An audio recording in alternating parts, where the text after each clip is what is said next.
Like to call the finance meeting to order. And the first order of business. Oh, was I supposed to give Jamie a thumbs up? The first order of business is call the roll. Kowal. Zash. Here. Long. Here. Cobb. Here. Fleming. Here. Crawford. Here. Woodward. Bowman. Here.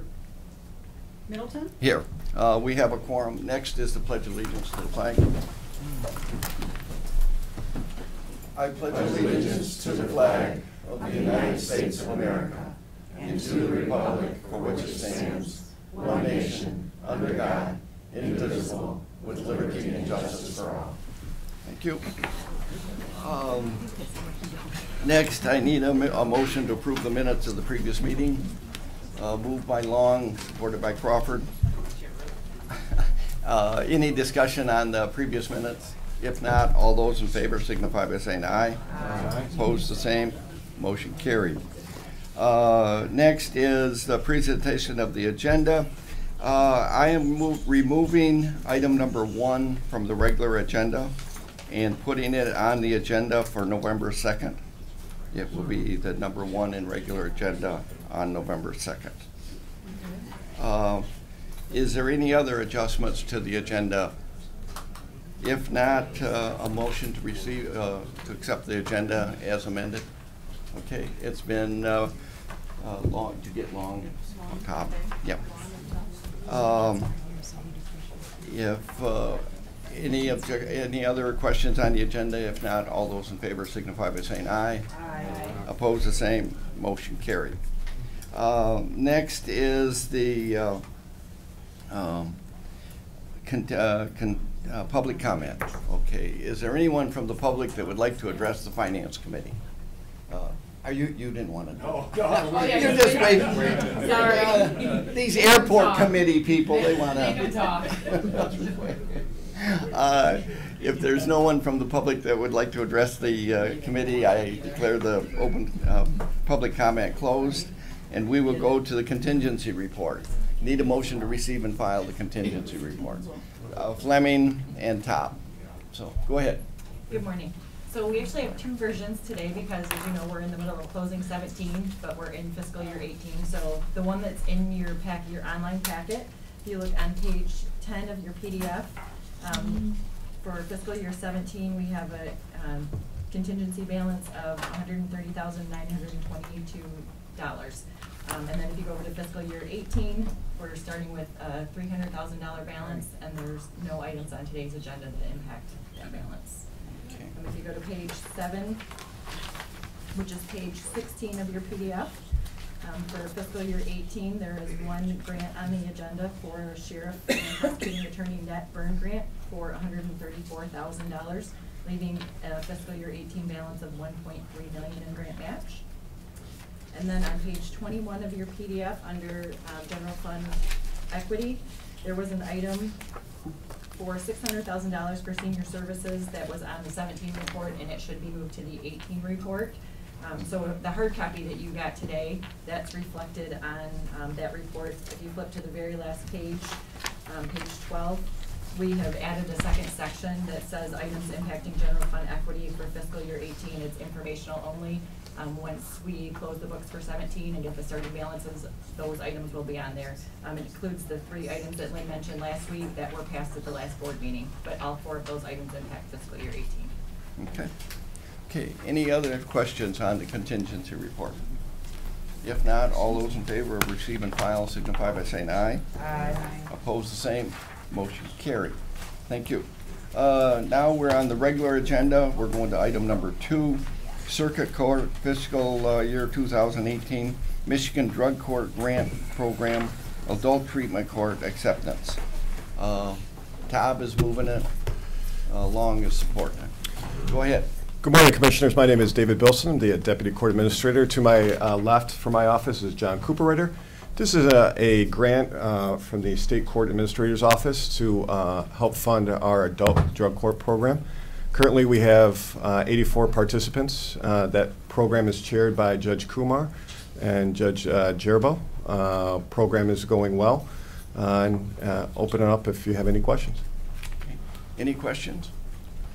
When I first come on the board, drug court was a big issue, and if we were going to do it, now it's pretty well accepted. It is. We must have been the leaders in drug courts when. We were one of them, but you're right. I don't think you can go to a circuit court now that doesn't have some kind of drug court program. Okay. If there's no other questions, we'll vote on item number 2. Zach? Yes. Long? Yes. Taub? Yes. Fleming? Yes. Crawford? Yes. Woodward? Bowman? Yes. Cowell? Yes. Middleton? Yes, motion carried. Thank you. Next is item number 3, Circuit Court Fiscal Year 2018 Michigan Drug Court Grant Program Juvenile Drug Court, and that's for acceptance. Need a motion? Taub and Fleming, go ahead.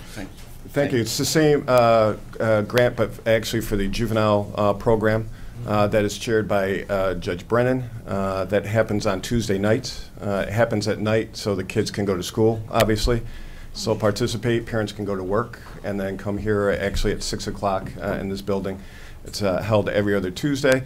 The good news about this grant is that we got more money from previous years. We got an extra $6,000. Okay. Yeah, that was in Human Resources yesterday. Judge Bowman, Commissioner Bowman. Congratulations. Got a promotion today. Yes. I just had just some statistics inquiry related. Sure. I'm really happy to see that we are approaching sentencing related to drug related crimes more so as a public health initiative as opposed to maybe particularly just a criminal perspective. Yeah.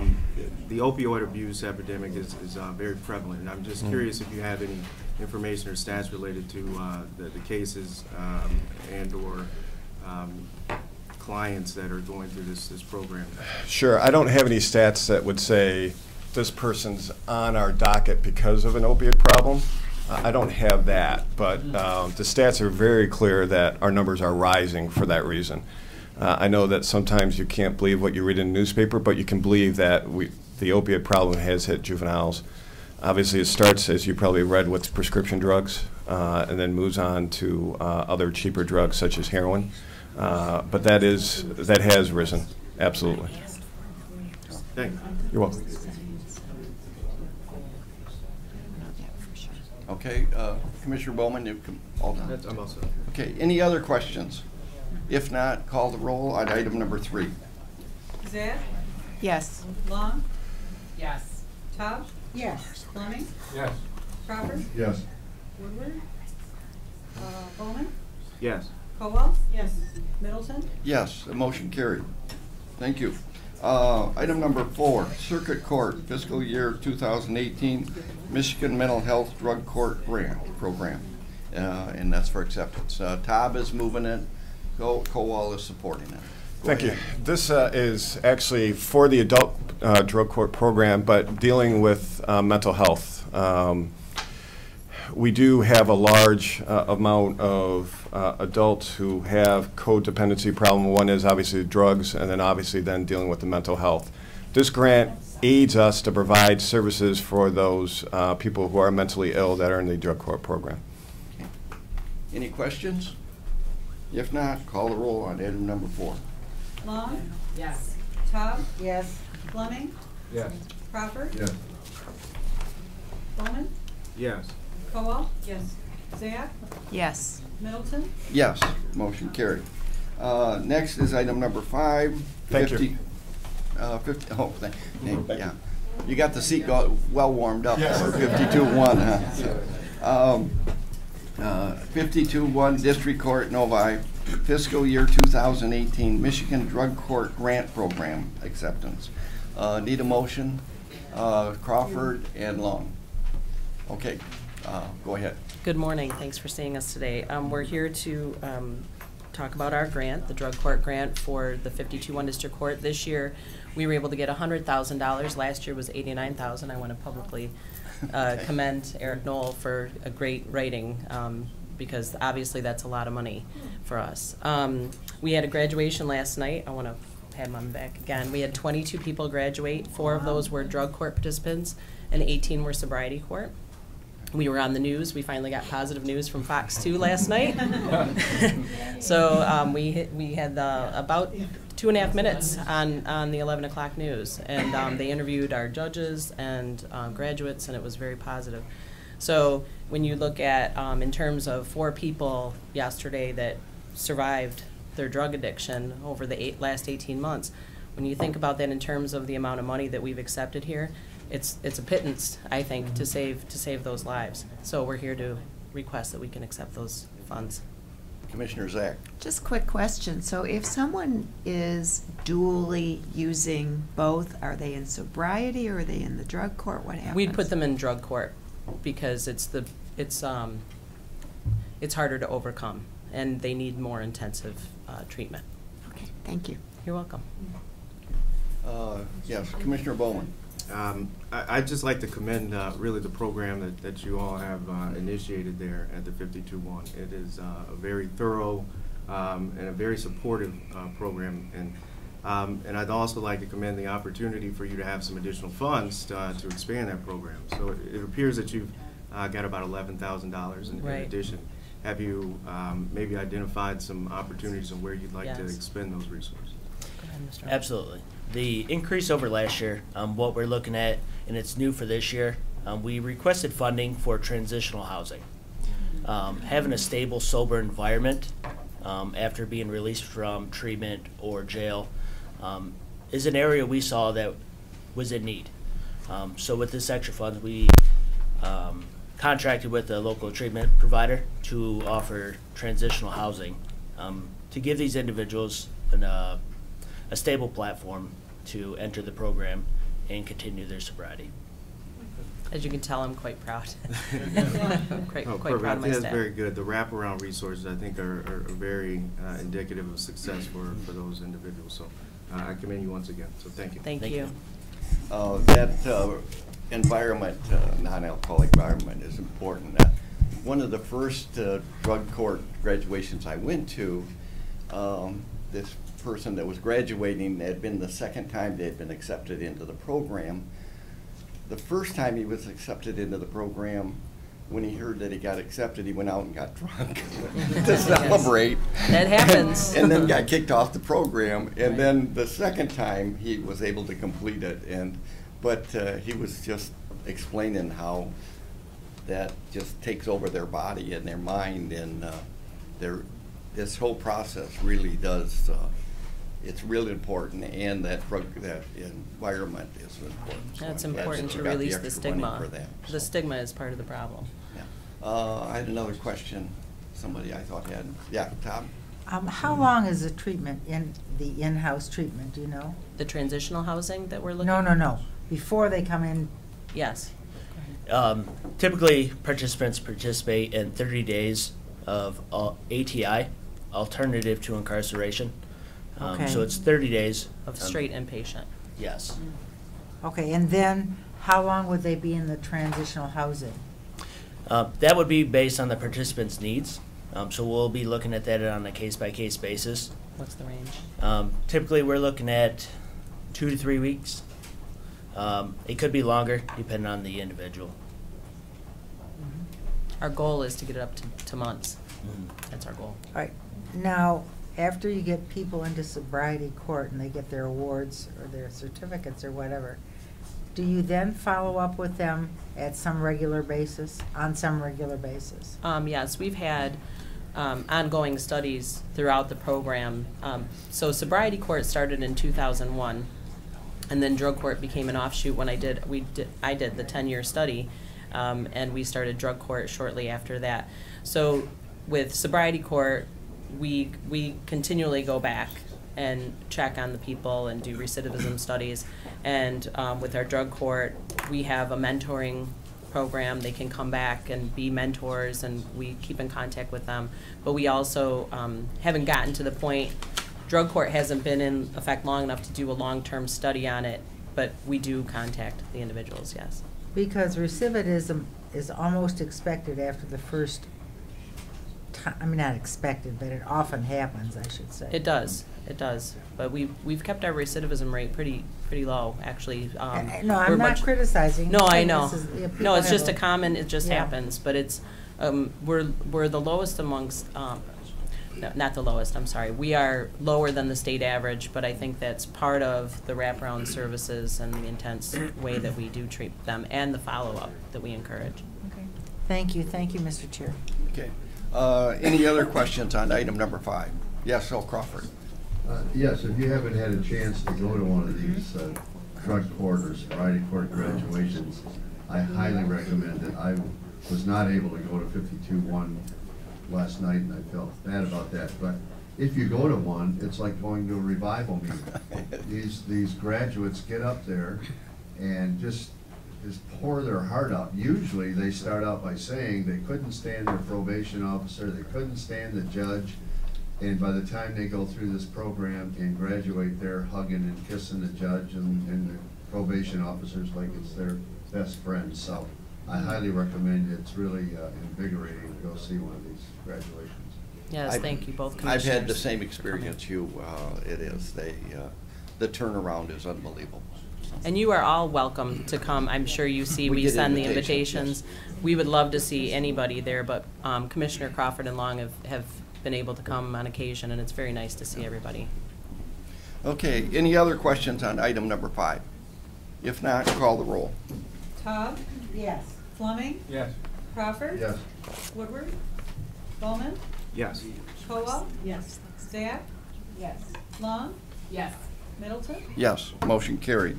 Next is item number 6, 52-2, District Court Division, Clarkston, fiscal year 2018, Michigan Drug Court Grant Program Acceptance. Good morning. Wait a minute, Sharon, I gotta get a vote. I gotta get a motion.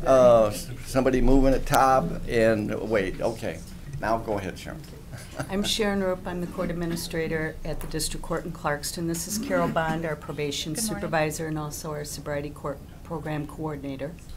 We are here seeking approval to accept the $11,000 grant from the State Court Administrative Office, which will fund substance abuse testing for our program participants, program incentives, and registration for the state drug conference. Okay. Any questions? If not, call the roll on item number 6. Fleming, Yes. Crawford. Yes. Bowman, Yes. Caldwell. Yes. Zach, Yes. Long, Yes. Taub, Yes. Middleton. Yes, thank you. That was easy enough, wasn't it, Carol? Sure was. Sharon told you we were terrible and mean and everything else, and that's I not know true. you, Mr. Middleton. Okay. Next is item number 7, District Court, Rochester Hills, 2018 Michigan Drug Court Grant Program Acceptance. Need a motion. Colwell is moving it. Bowman is supporting it. Go ahead. Good morning. My name is Tom Fuentes. I'm the Deputy Court Administrator for 52-3 District Court in Rochester Hills. Deanne Bukhari, probation supervisor in Rochester. We're here to respectfully request the acceptance of our grant for $95,000 from the State Court Administrative Office. This has been an increase from last year, which was around $68,000. The bulk of the increase is going towards moving our part-time probation officer to a full-time position as our program continues to grow. When you fill out that application, do you put these on hoping that they'll give it to you? Or if you don't put it on, there's no chance of getting the money? Yeah, you don't get what you don't ask for. Yeah. So there's things on there that you asked for that they didn't accept, but those are the ones where, and then you can only use that funds for that area. That's correct. I have to commend Deanne did all the grant writing, and she came up with a very great proposal. We did reduce in other areas to make sure we got that full-time position because that's what we really wanted to focus on.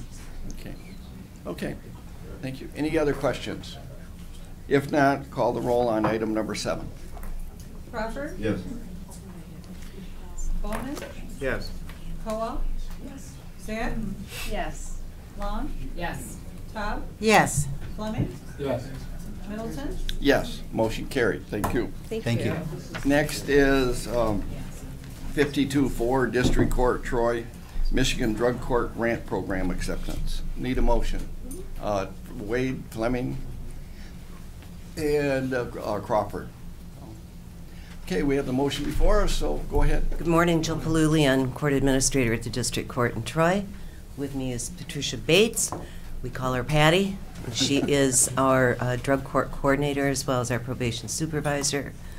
We are here asking for the acceptance of our grant in the amount of $103,000. It continues the part-time person that we've had for the last few years, as well as the full-time probation officer that we were able to get through funds last year. So if you have any questions, I would be happy to answer. Probably Patty would be the expert to ask. Any questions? If not, call the roll on item number 8. Bowman? Yes. Kowal? Yes. Zach?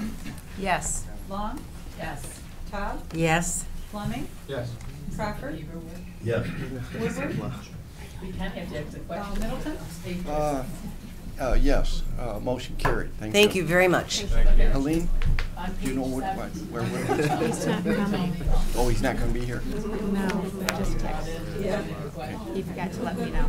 Okay. Okay, next is item number 9. Sheriff, prosecuting attorneys, fiscal year 2018, Oakland County Narcotics Enforcement Team, NAT, and the Burns Grant acceptance. Need a motion? Kowal and Long.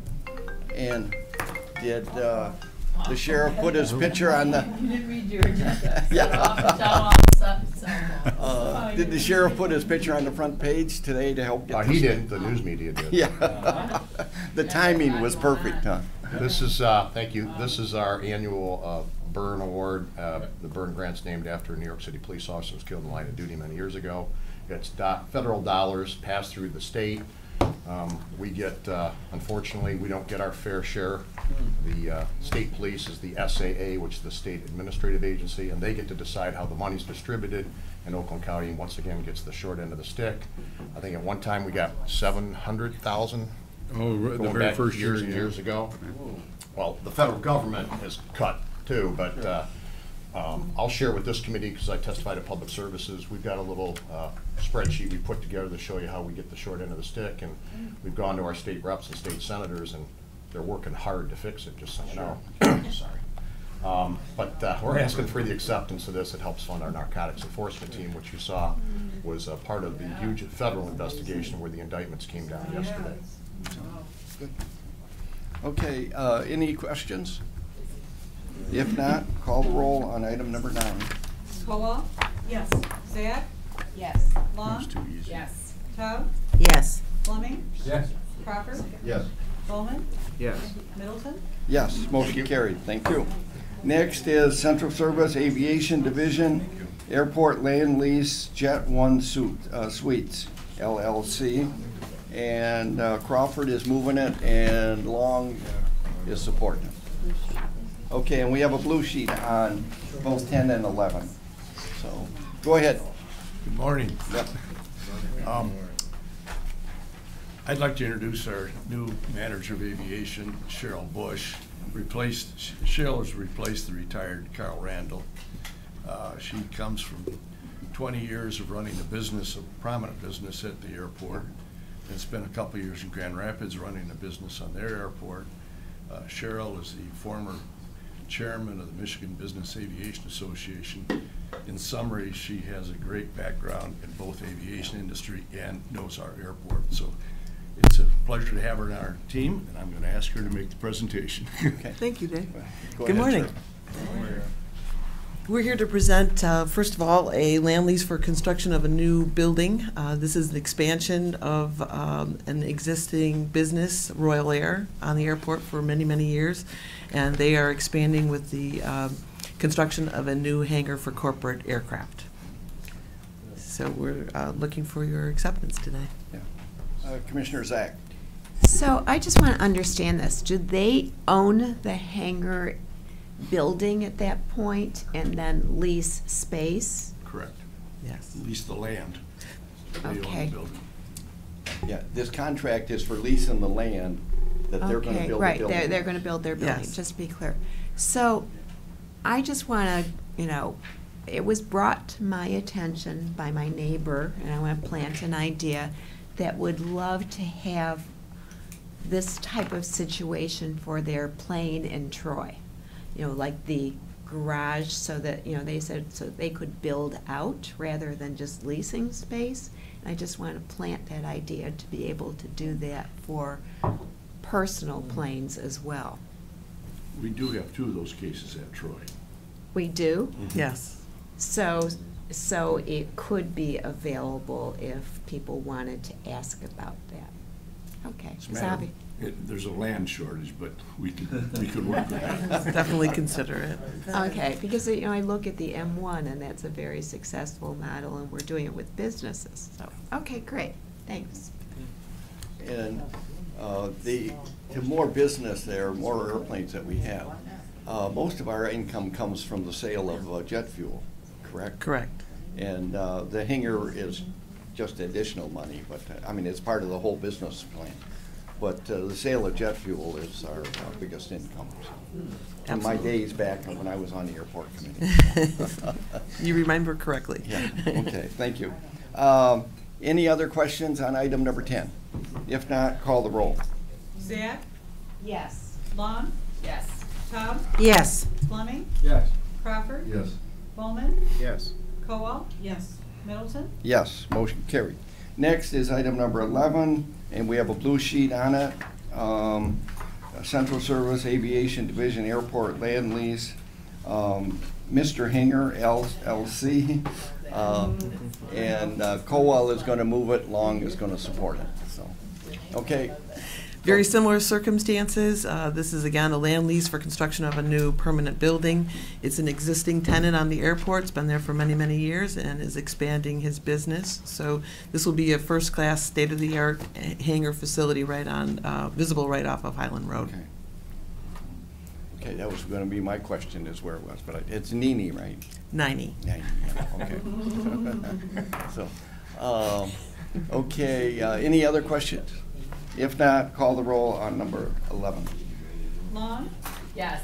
Taub? Yes. Fleming? Yes. Crawford? Yes. Bowman? Yes. Cowell? Yes. Zach? Yes. Middleton? Yes, motion carried. Thank you. Next is item 12, Central Service Aviation Division Airport Land Lease Addendum to S&K Airport Properties.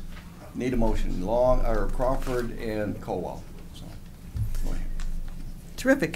This is a land lease addendum addending an existing lease owned again by the proprietors of Royal Air, similar to the Jet One Suites entity. And they have acquired the business adjacent to them on Airport Road. And so we are proposing an addendum to their existing lease to add that additional parcel. Any questions?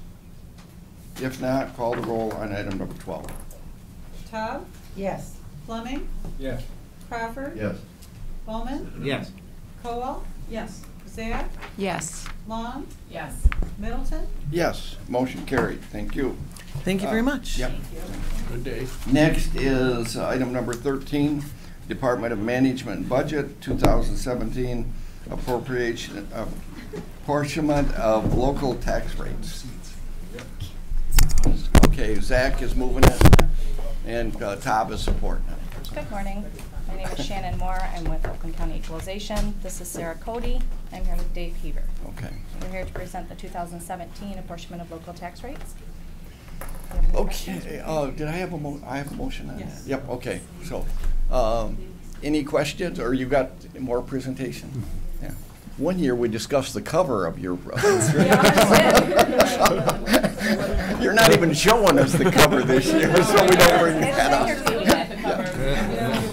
It's in Rochester. Rochester? Yep. See, I was going to ask about the cover.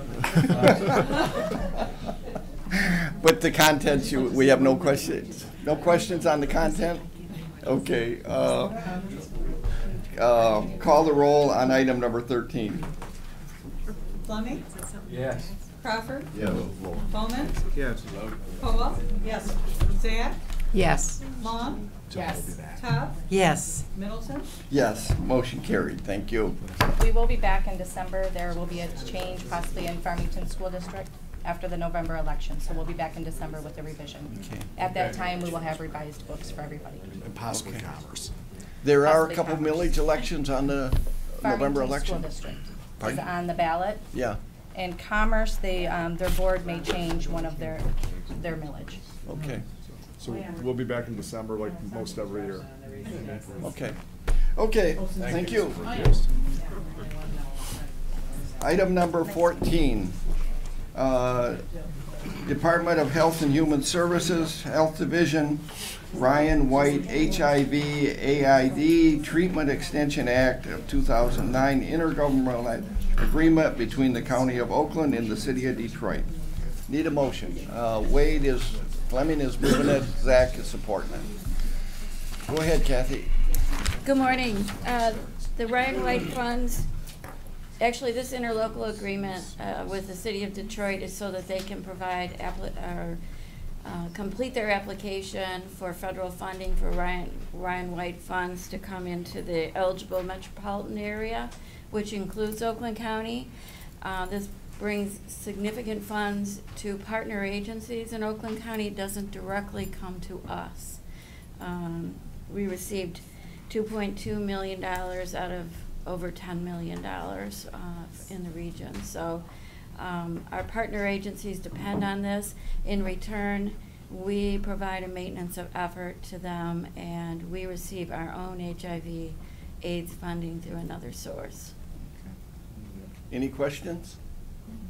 If not, call the roll on item number 14. Crawford? Yes. Bowman? Yes. Colwell?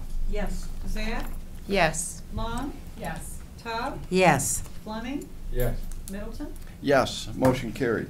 Next is item number 15, Health and Human Services, Homeland Security Division 2018. Preparing communities for a complex coordinated terrorist attack, integrated emergency management course, IEMC grant acceptance. Need a motion. Crawford and Fleming. Good morning, Commissioners. Tom Hardesty on behalf of Homeland Security. Early this year, Homeland Security Division applied with FEMA to host this course here in Oakland County, which would be for 75 people to work through this preparing communities for a complex coordinated terrorist attack. While FEMA did not award us to host the class here, they did award us to take 75 people to have the course there June 11th through 14th of next year. This would be a combination of not just Oakland County proper employees, but from various police, fire, EMS, hospital agencies around all of Oakland County. All expenses would be paid, meals. So the cost to Oakland County itself would be for any Oakland County employees, and it's about up to just under $130 a person. But all transportation, lodging, everything there would be covered.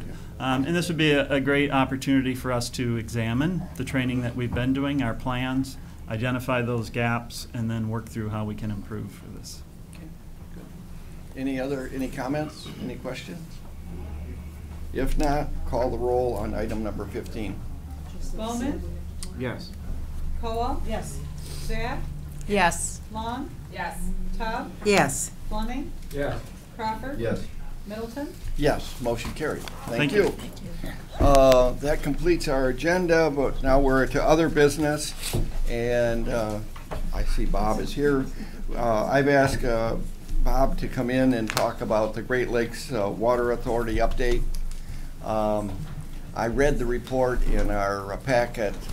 It's not the most encouraging thing, but Bob will put a good spin on it. So. Since when? Go ahead, Bob.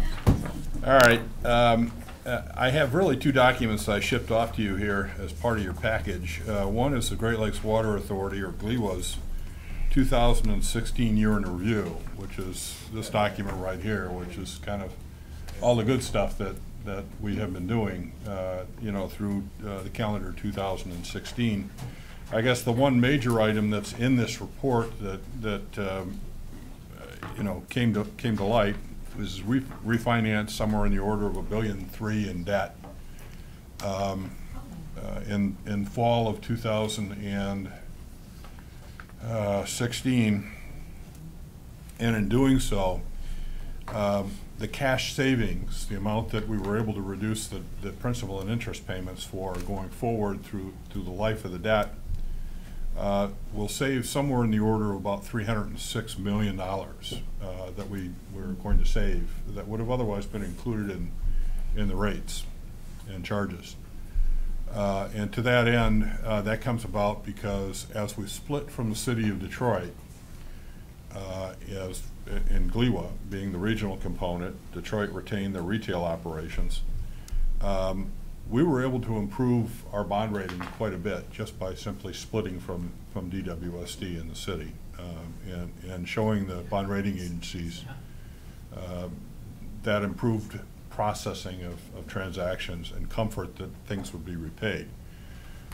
Generally, we went up about 2, maybe 3 notches, and we're sitting now at A or A minus as far as the outstanding debt by the 3 bond rating agencies, Fitch, Standard & Poor's, and Moody's. So we did quite well in the refinancing of that effort. Now, we don't have anything coming due, so we can't really refinance until summer of 2019, but we intend on taking complete advantage of the improving bond rating that we have as we can. So to that end, that's probably the biggest thing that came out of this effort. In this past time frame, it served to reduce our expenses by somewhere in the order of about $20 million.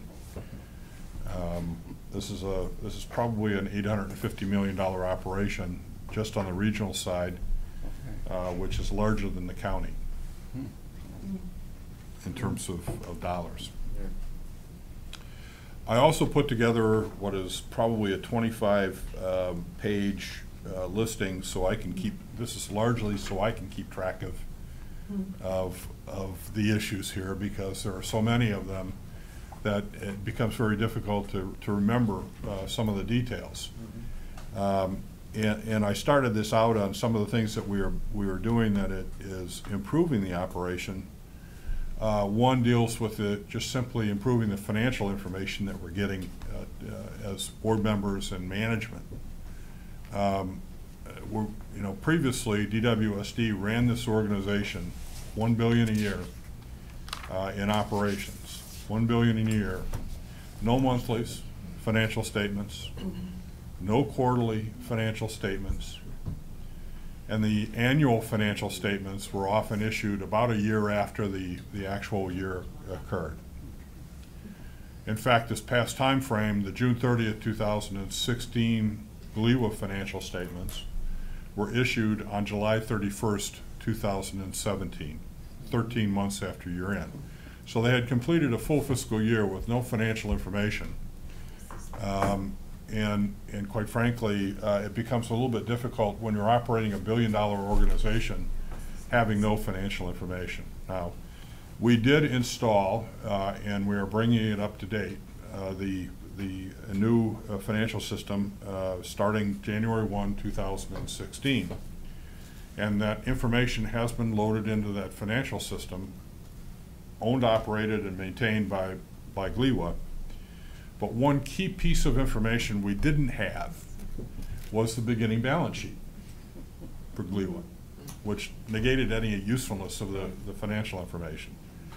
Well, when that July 31st, 2017 financials were issued, it provided us the beginning balance of the effort. Plant Moran did an audit as of December 31st, 2015, and Raymond did the audit for GLEWA's financial statements for the 6 months ended June 30th, 16. The problem here is rolling that information up and finally getting it done. I'm expecting to get my first set of financial statements ever for this operation sometime in the next month or so.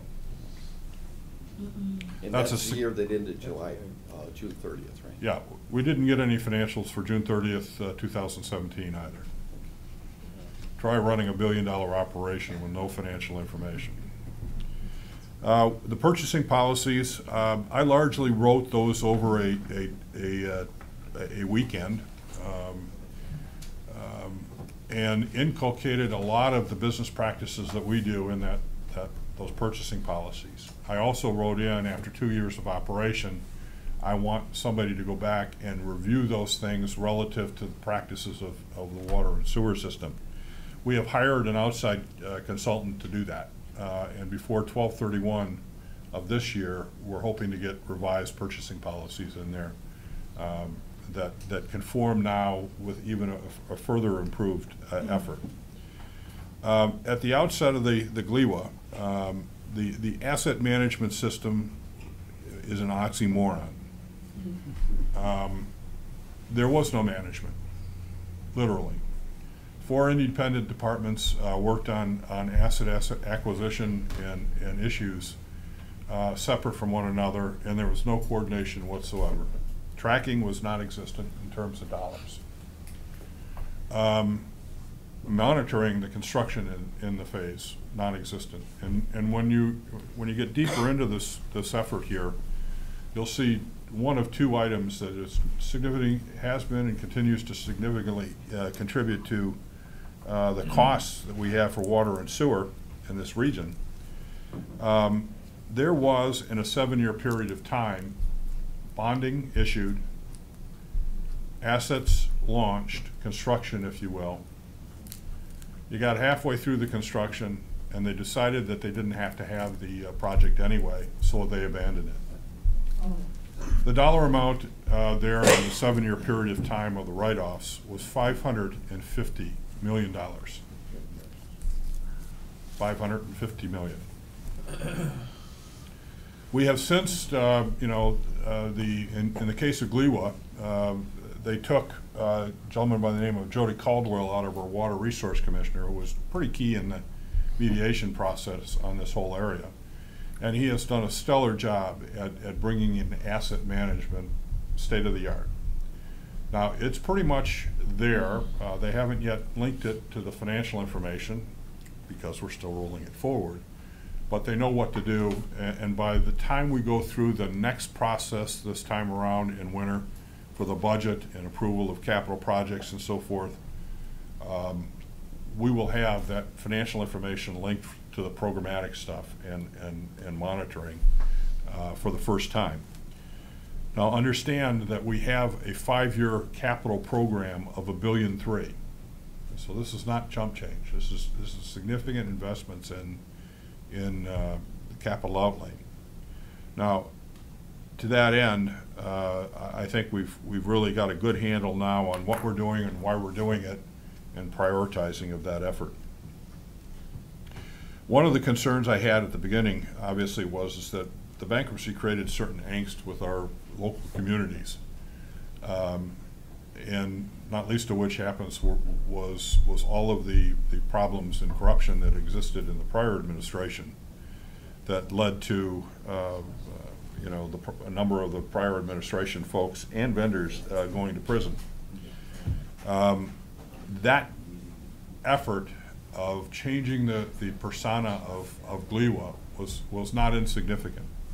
And I think we have done so as successful as we possibly can with the local units, and we're spending a lot more time and effort in communications and transparency and newsletters and working with the local units to encourage them to participate in the decision process. And to that end, that has been a significant effort. Right now we have 8 separate task forces going on, ranging from very small items such as public relations and education upwards to the wastewater strategic master plan that is costing the GLEWA approximately $8 million just to produce where we want to go in sewer operations and capital needs going forward in this region for the next 20 years. There's a lot of other positive effort, but I can tell you this is principally a listing of the business issues that we either have worked through and come to a conclusion and have resolved the problem, cannot resolve the problem, or the problem is still pending in its resolution. This past year, normally the rates and charges, the budget, and the capital program is approved in March. So as to be able to provide the local units the ability here to include the rates and charges we bill as a wholesale operation to the local units in their rates and charges for their retail operations to the residents and businesses for the communities. Unfortunately, there were so many issues left over, and I've got that on page 2, left over from the mediation and the split, if you will, into Detroit retail versus the regional operations, GLEWA, that quite frankly, we were still working with miscellaneous items, some significant, some insignificant, left over from that effort. 3 of them dealing with the fixed assets split, whose assets go to retail, whose assets go to GLEWA, and there's $8 billion worth of assets, so this was not insignificant. The records were atrocious, and by that I mean atrocious. There was no, they were all located on an Excel spreadsheet, ranging as low as $25 on a single line item of 36,000 line items on the Excel spreadsheet, to as high as 90 million on a single line item, and everything in between. Identifying 36,000 line items of who owns what assets and who's going to be responsible for retail and who's going to be responsible for GLEWA was no insignificant issue. But that split was the basis for determining the debt service allocations of who's responsible for which piece of the $5.5 billion worth of debt going forward, and the interest. Not insignificant. So the assets were used as a proxy for the split of the debt service for the next 20 or 30 years. A lot of stick fights. A lot of interesting information that we found, including the fact that you know, you think that you know what we're doing here in our financial system is expensive in terms of the dollar amount that we might be spending, and it might be what, 14 million, 15 million. The dollar amount that the city spent in 1999 to buy a mainframe system 4 years after server technology was well inculcated into the market. On a system that was cash-based and could not produce a balance sheet. They spent over $120 to $140 million on that system and billed DWSD $55 million for it. This is a mainframe system, and this is some of the things we discovered. In 1999, this was a mainframe system that they amortized over a 25-year period of time. 25 years. Yeah, 25 years. Is that a problem here? So at the time we actually did the split, we had undepreciated cost of $20 million on a system that wasn't functioning, that they had decided already to abandon. That was our write-off, if you will. So we took another $20 million charge in 16 on that issue. Adding to the 550, if you will, that I talked to about write-offs before. Sewer shares, ugly, which was really an allocation of costs between Detroit and DWSD. Nasty set of discussions for 6 months. And essentially the Budget Stabilization Fund, which I was trying to cut Detroit a break, but they rejected it, so I didn't argue too hard. On what they needed to establish in terms of money for their bad debts sitting on GLEWA's books in case they're unable to achieve the collection rates that they expected. That's essentially the purpose of the Budget Stabilization Fund.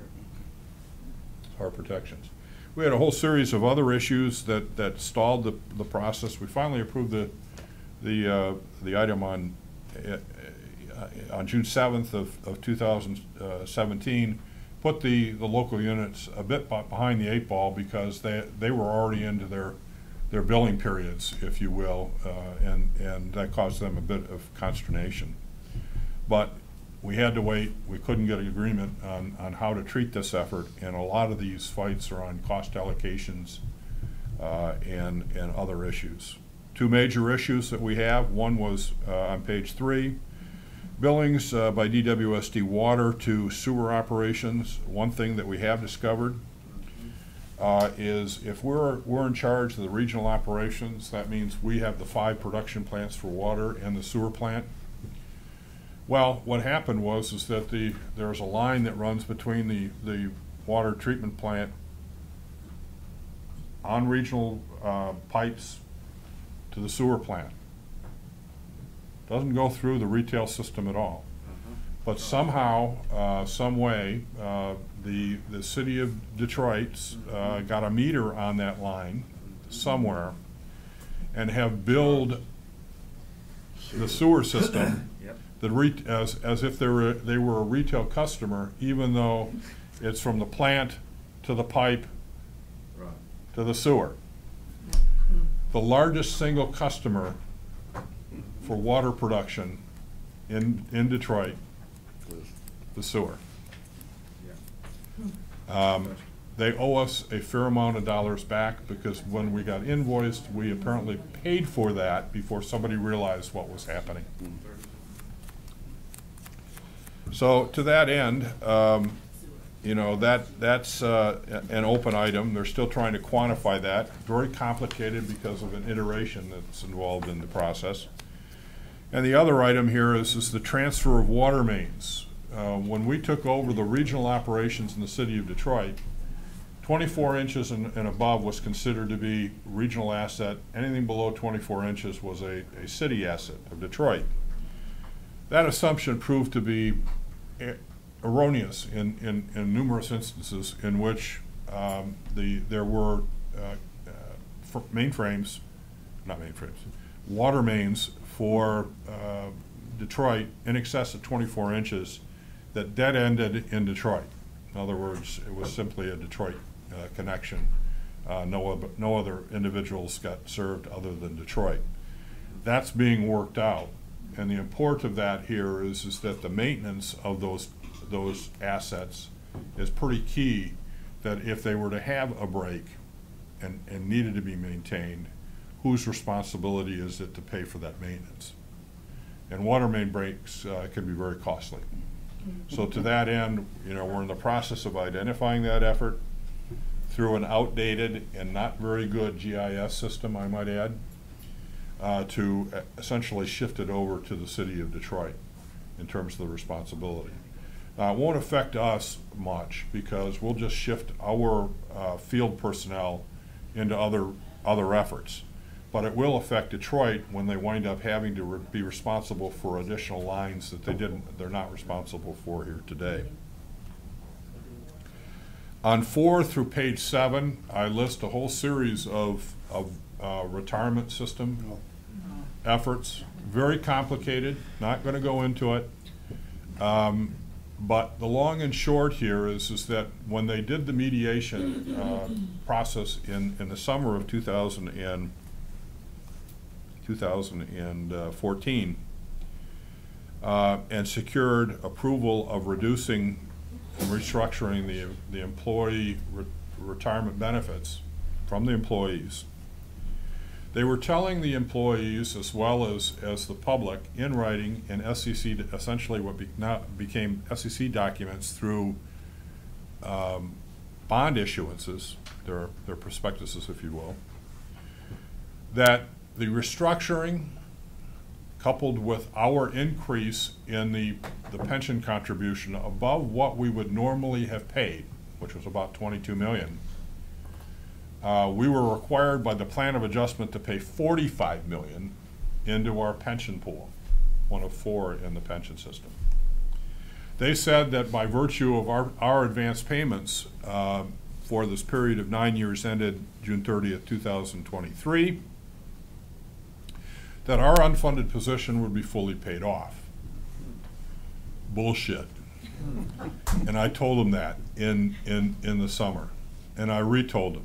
I had meetings with the federal judge. It was crap then, and it's crap now. I was wrong. I understated the problem.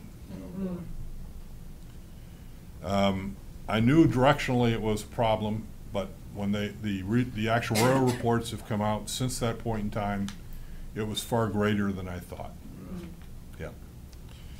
The long and short here is that in a tender offer, refinancing if you will, in August of 2014, they being the city and the attorneys in the bankruptcy court, put in there that the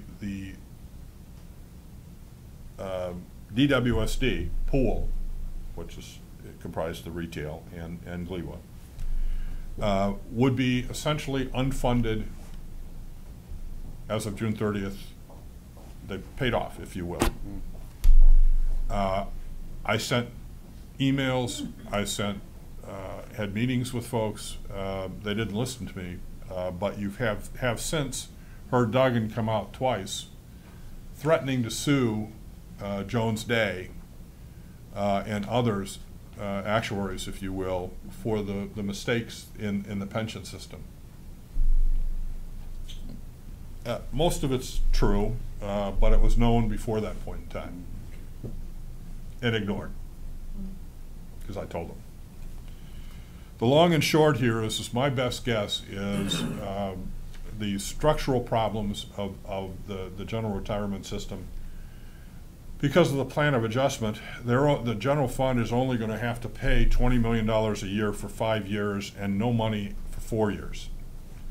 You can't not pay your contributions. And that's exactly what they're doing. And unfortunately, what's going to happen here is when that happens, they're going to eat significantly into their asset base. They were doing that for the years prior to the mediation. It was obvious. They were paying out over $300 million in pension benefits, and you only got two sources of revenue. You got your investment performance, and you got your contributions. $300 million out, $75 million in from the contributions, $45 million of which is ours, $20 million of theirs, and some miscellaneous contributions, means you need to pick up $225 million worth of investment income on $2 billion in assets. Do the math, folks. $225 million to break even, divided by $2 billion, is an investment rate of 14%. For years. It couldn't happen. Told them that, didn't listen. And by the way, the problem here is because this is now inculcated in the final plan of adjustment through a bankruptcy court. We're writing this thing out, but our estimate in terms of what they told us initially was nothing that we would owe at the end of June 30th, 2023. Glee will owe somewhere between $300 to $400 million. And I've discussed a number of the issues as well in this area. I'm going to skip the detailed issues on that effort here and jump to two issues on page 12. One deals with a swap termination loss, which is a very detailed, complicated transaction. But essentially, the city of Detroit fell behind on covenants on a complicated transaction and were threatened to have the debt called. The way they solved this issue, and this is in 2012, the way they solved this issue and the bondholders essentially were paid off to go away, they had to issue $547 million worth of debt to pay the bondholders off, to have them waive the covenant violations. What does that mean? That means that $547 million plus interest over a 30-year period of time is in your rates today. The $550 million we talked about on the fixed asset write-offs is in your rates today. The effect for everybody in the region, including Detroit, is a 10% surcharge within the body of the billed rates to your communities, for which nothing was obtained. No value. Zero. You're paying 10% of your bill are these two items.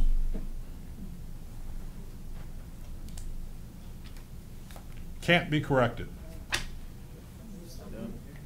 Done deal. We have a number of other issues. I'll skip through them. Some of them are minor.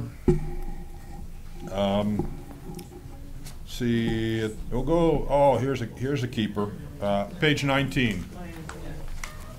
Highland Park.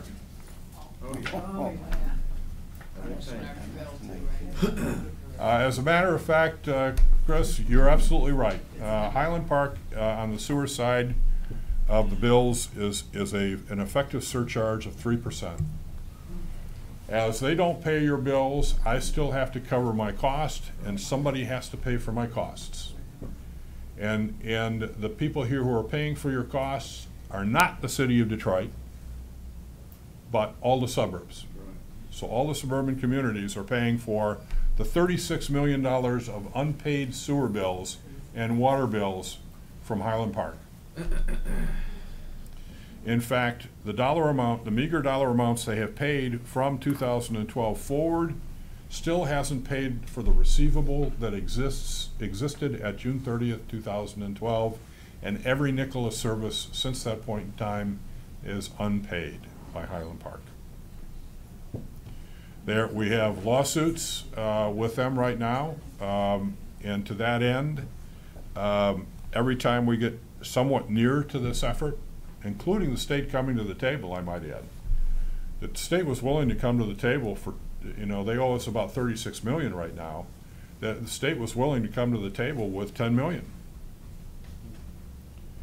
But every time we get close to trying to get a settlement here, Highland Park throws in another lawsuit, and it starts the process all over again, because you've got 21 days to file a response, and then you file a response, and they have 21 days, and this thing has been going on constantly. The amount of legal work that we've expended is quite substantial in this area. We're no closer to solving this issue than we were when the lawsuit was filed in November of 2013. And every single step of the way, we have won every single case. And they have parallel cases going in federal court and circuit court together. This is a legal delaying tactic that has been incredibly effective, and in the interim period, they're paying nothing. And to that end, that's that continues to be a problem. I don't see where that's going to get solved in the near term. But both courts, the federal and circuit court, are getting to a point where their responses are faster and snarkier, which tells us that the courts are getting frustrated with this effort as well. We did receive a judgment in spring of 2015 of $19 million. The circuit court judge indicated that it ought to go on the judgment levy for July 1st, 2015. He so ordered it, and a week later, someone must have gotten to him, and he did a 180-degree Erebus in midair without holding a hearing, and put his order on stay, which is a temporary stay, I might add, which remains temporary since that point in time. So we've not been able to put the judgment on there, but now the judgment isn't $19 million, it's 36. We're losing about $400,000 a month on this deal, a little bit more maybe. Real problem, not going to get solved anytime soon, and the city of Detroit can sit there largely unaddressed because the city pays for bad debts in the city, suburbs pay bad debts in the suburbs, and Highland Park is considered a suburb community. Moving ever onward, some of these are of a lesser amount. We're debating some cost allocation issues right now in what's known as the unit of service, one of the task force groups, and metering to improve the allocations of the splits. On item number 16, general administrative cost allocation, that could be a $9 million shift if the WSD has their way of moving general and administrative costs from DWSD's pot to the suburbs. That would be probably around a 3% or a 4% increase in the suburban rates, if that were to happen. We had a flood in Jefferson-Chalmers area. That puppy's going to cost somewhere in the order of about, I don't know, 10 to 12 million when we're done. And unfortunately, Gliwa's piece of that is somewhere around 6 to 7 million. I thought they were supposed to take care of their own stuff in the city. Well, regrettably, Gliwa's operation has some issues associated with it that were carried over from the prior administration. In this particular case, they had a flood in 2011 in the Jefferson-Chalmers area, and they had pumped and identified that the pumps were not working properly at that point in time. So they wound up fixing whatever they had to fix, except for the pumps. Didn't do that. They took no action to remediate any future action. Okay. 2014 rolls around. They had another flood at Jefferson-Chalmers. City of Detroit, same problem. Pumps were out of action, if you will. Took no action to correct the pumps. Same problem we had with OPEB. Not OPEB. OMID. Took no action. And then we had another flood 6 months after we took over the operation in our regional effort. And of course, what did we discover? The hard way. Some of the pumps were out. Same people maintaining the pumps, because we just assumed the DWSD employees and policies and procedures. And as a result, they took no action. So we have some culpability in this effort on causing the problem, we being Gliwa, arising from 2 prior actions that DWSD failed to address. So it gets to be a little snarky in terms of some of these discussions. The Flint water thing is going great guns. There's been a lot of legal back and forth. The judge 2 days ago issued a very snarky court order that basically said that you've got until the 23rd to decide on what you intend on doing on your long-term water issues, because the city council is doing nothing. They're taking no decision. We have offered them an exceptional deal that would allow us to lock down that water revenue of maybe $5 or $6 million a year. Costs us about 10% to produce water of the total cost billed. The rest are fixed costs. So on a marginal basis, we'll still be making a profit on that effort, positive cash flow. If you look at what would happen if we didn't have Flint and what we had Flint, if we have Flint. To that end, that is probably their best deal. If they don't do the Gliwa, which is entirely possible, they will have to pay $7 million in the KWA, Karagandhi Water Authority, debt service that they're obligated to do. We're going to absorb that in our rate structure. They're going to have to upgrade the Flint plant to the tune of about $65 million, maybe $70 million. Who would have ever thought that a plant they shut down in 1965, before the EPA came into existence, and they tried to open a plant up and to process water that was pretty bad water in a plant that wasn't upgraded, that you'd ever have a problem? Imagine. Surprise, surprise. They failed, they being the Treasury Department, failed to include the $70 million in the return on investment It wasn't even considered in the upgrade. On top of it, they have to put in a $40 million reservoir to demonstrate to the EPA that they have backup water sufficient to draw from for a 3 to 5 day time frame in the event that they have a water main break on the pipe going across to Flint. And then a $20 million pump station to put the water in and take the water out of the reservoir. $120 million is the starting price of what they'll have to invest that they could forego by simply using the Gleewas water. And because they've got money in from the federal government and the state for that effort, they could take that money out of the Fed and state and drive it into this approach.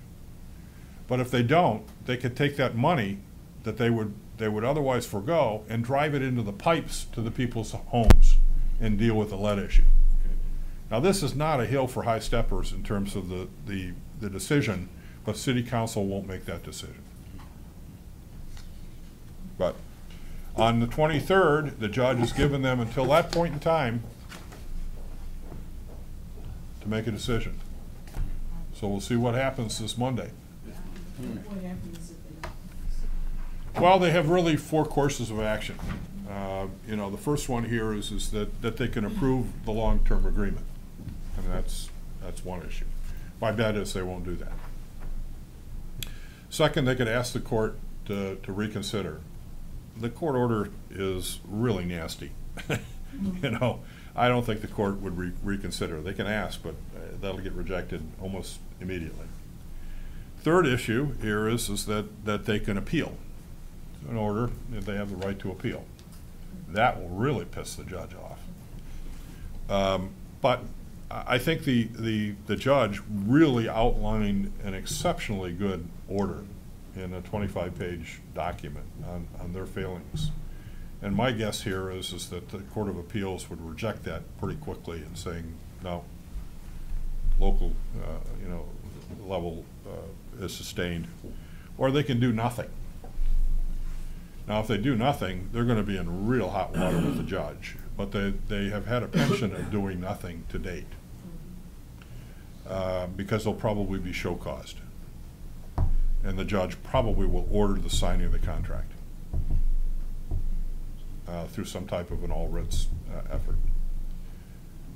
So those are the 4 courses of actions. Who knows what they're going to do, City Council. But that's probably what's going to happen. One of those 4.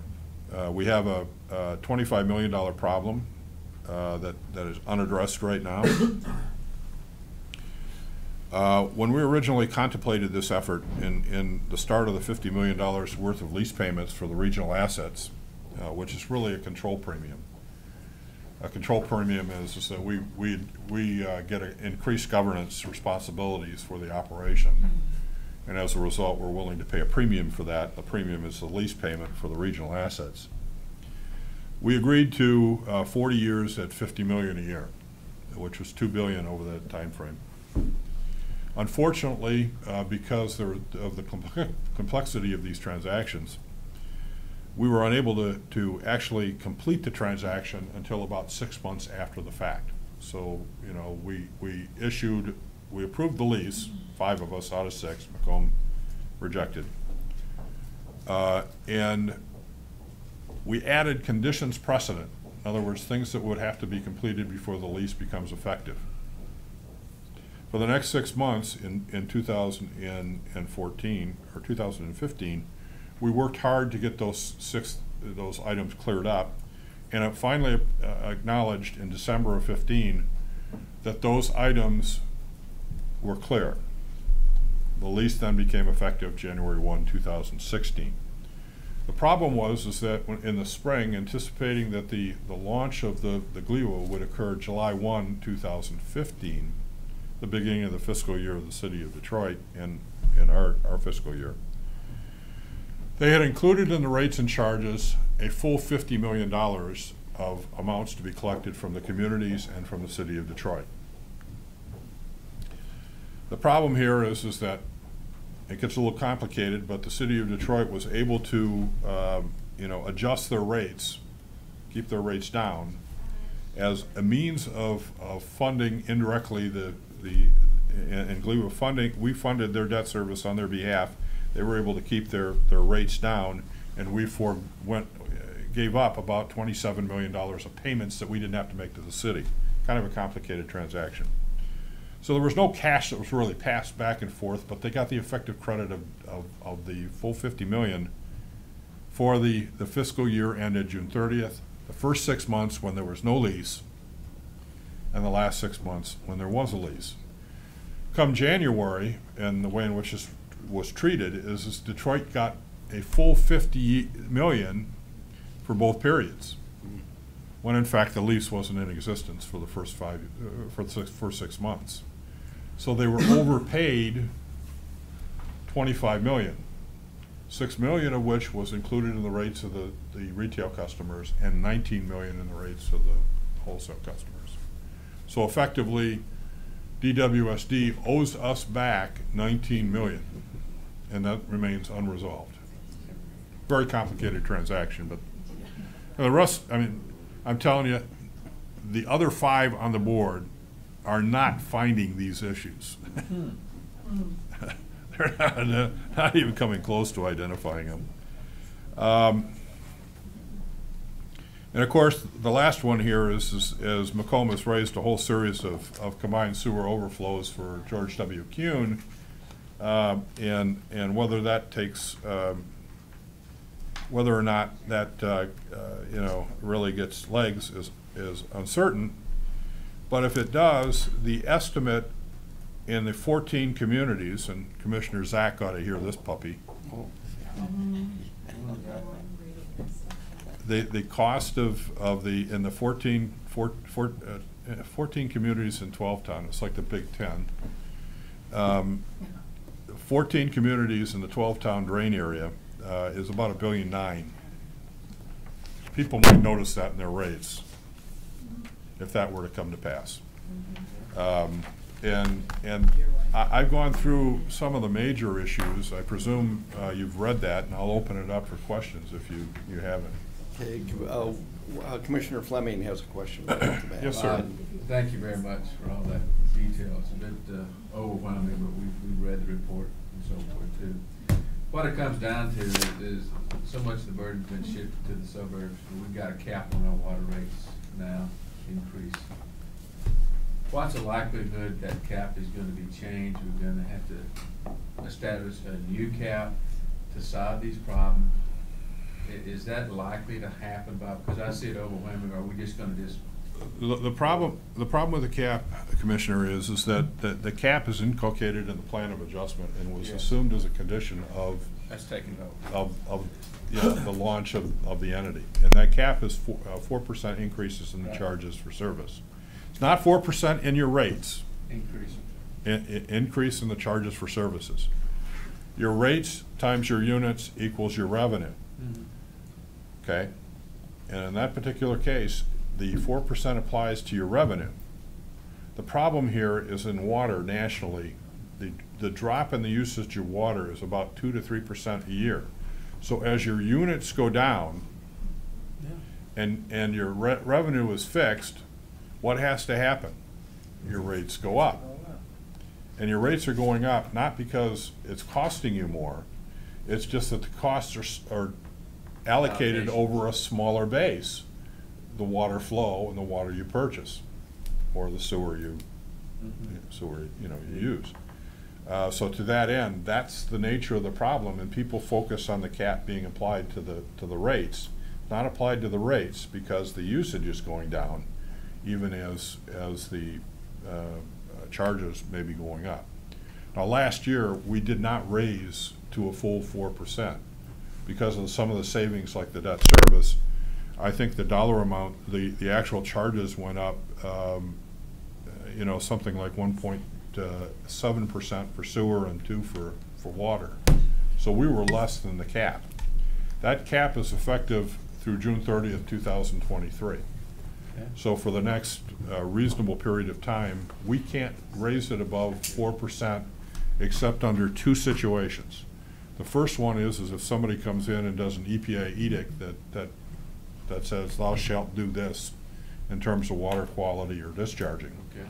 Or two, that we fall behind on our debt covenant Okay. requirements. If we do that, we have the ability to raise the rate beyond the 4%. We have to honor our debt covenants or we're going to be in problems. I don't think that we're not anywhere close to being a problem in the debt covenant issue. The EPA thing does scare me because of the algae blooms and lead and things of that nature that could cause us to have to deal with something above the 4%. Okay. Okay, next I have Bowman and then Top. Well, my inquiry really relates directly to the same question related to rates, and I mean, at least for our constituents, it was a wealth of information that was provided, and ultimately what I hear is on the back end is it's going to cost more at the end of the day. And so in terms of how we communicate that to our communities, their main focus is what do we have to pay on a monthly basis for our bills. Mm-hmm. If we can possibly consolidate that last statement related to the increase for charges not specifically being attached to rates, but the cost of running the system, is that? No, the problem here is that we identify our costs. The costs are principally operations and debt service, if you will. That drives what we need to cover in terms of our revenue. Now that revenue can go up 4%, but that revenue is derived from two sources: the amount of the cost per unit and the number of units you use. And and most of my costs are absolutely fixed. You know, the variable costs in a water and sewer plant are minimal. So those numbers are known. I can tell you to the penny how much I'm going to pay in debt service over 30 years. And that's 55% of my operation. I can tell you to the penny. It's fixed. It's not going to move. So the problem here is as we enter into this world of greenies and environmentalists and attempt to use less water or doing something more efficiently with the sewer system, the flow drops. When the flow drops and I have a fixed amount of costs that I have to cover, rates go up to cover the same amount of dollars. And people focus in on the rate increases when in fact the actual dollars they're paying for isn't changing.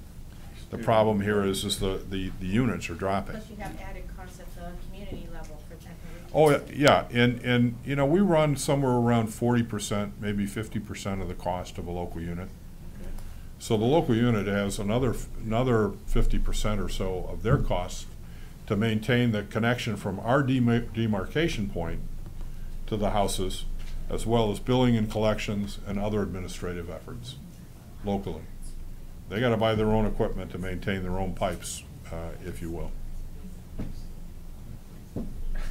Now, I understand, I guess, the high level portion, but in communicating that to residents. We've done podcasts and so forth that are available, and have made them available to the communities. And you know, other written material made available to the communities.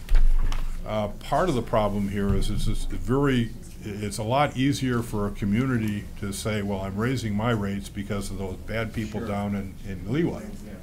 So there's an advantage for them not to explain it to the public because the angst gets shifted to us. And you see that constantly. Very frustrating from our standpoint. But it's not like many of them don't know this effort or have not been told. And in fact, in the one partnership agreement, I just forced the discussion that the community participants in our meetings, in our task force, as part of the one partnership agreement that we have launched, requires that participant to go back and talk to their community's administration and elected officials on the issues discussed at that meeting. because I'm convinced that they never did. You know, they were silos, they went there, they did their business, they essentially voted on behalf of the community, and then go back and tell the, you know, the elected officials what they were doing. So we've done as much as we possibly can in terms of education, and we're doing more in terms of publishing the how it's calculated and in podcasts, but they have to also be willing to receive it and publish it. Okay, Commissioner Todd. Here we go. Sorry, Bob, but I have a question about the new development in Detroit. Many of the buildings that are either new builds or they're rehabbing buildings that were vacant, unused. So now you got a lot of water users, new water users, and bill payers, hopefully, in the city. Will that help any, at least for the city? Yes, but you're missing a big piece. What the city under Duggan has been doing, which makes sense, is he has been far more, he and his people have been far more aggressive in tearing down vacant homes. And in the city of Detroit, vacant homes were a big problem. The big problem is that in many instances, before they have to tear them down, they have to shut the water off. That's been running forever and ever and ever. Now, the community, since I'm billing the community, I'm not billing the residents. You know, if they use the water in the community, I don't care if it's, you know, they run a pipe right into the sewer. If it runs through the meter, I'm billing it. So as much as they're dealing with the issue of expansions for the new effort, as he tears down buildings that were using water agreeably, terribly inefficiently, that billing is coming off what he has to pay, and the costs are then shifted effectively to other parties. You know, there is a significant dynamic going on in the city of Detroit with regards to that effort. So as he tears buildings down, he's cleaning up the lost water. Now understand how much we call it non-revenue water. It could be used for fire hydrants, could be used because the pipes leak, it could be, you know, for a variety of reasons. Fraudulent billings, finding a fair amount of that effort. Apparently the churches are behind that one. Did I say that out loud? On tape. Long and short here is that the issue here is, as he cleans that up, his bill drops. And he's been doing that very effectively. And to that end, he's also pursuing payments more aggressively with shutoffs. So to some extent, some of the water is being shut off that would have otherwise been used but unpaid, which means the water isn't going to have to be billed because I'm not selling the water to the city. So there's a lot of dynamics in the use of water, and although you have an increase for new businesses, I would say the net increase for the city of Detroit is going to be down. So the problem there is, as his units drop, and because I'm selling it, because this will be a shift from Detroit to the suburbs, the holding the volume constant in the suburbs, it'll be a de facto shift of some revenues that need to be raised on the suburban side for that effort. But it's still the right thing to doing, and he's doing a very good job of that. Okay, any other questions? If not, I'll need a motion to receive and file Bob's report. Todd is moving it, Fleming is supporting it. Thank you very much, Bob. Yep. I have one other issue. Because of a resolution we passed on the drinking water proposal, we passed a resolution last meeting. I'm going to hereby dissolve the Safe Drinking Water for Schools initiative, which Wade, Woodward, and myself were on. And as chairman of the Finance Committee, I hereby create the School Drinking Water Station Program Subcommittee, which is made up, and I'm appointing Wade Fleming as chairman, myself, and Dave Woodward as members.